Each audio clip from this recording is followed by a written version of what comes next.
For all those who tell me that they want to see Cuba before it changes, have a look at this video. What do we have here?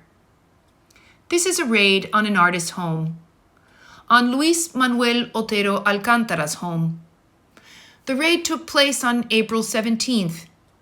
The artist was forcibly removed from his home during a performance in which he was strapped to a garrote. His friend Afrik Reina was also taken away.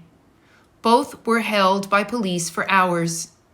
Once the artists were dragged out, a mob entered, pulled Otero Alcántara's paintings off his walls, ripped some of them up, and stole the rest.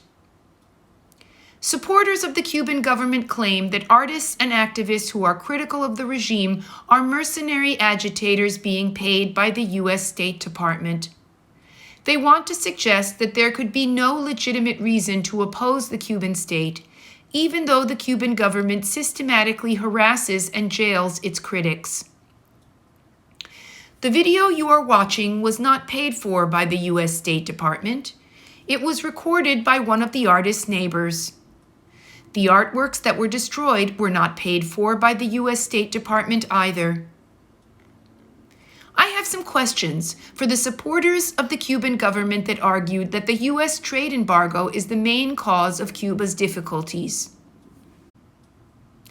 What do those restraints on trade have to do with unwarranted searches and seizures? What do those restraints on trade have to do with police harassment and brutality? Does the existence of an embargo justify the raid? Does it justify the destruction of artworks? Cuban artists and activists are routinely subject to arbitrary arrests and detentions, hostile interrogations, disrupted telecommunications, and exorbitant fines. They are also expelled from jobs and from their homes for opposing the government. Those stories never appear in state media in Cuba. They are never discussed by foreigners who remain enamored with the myth of the revolution. It's time to talk about them.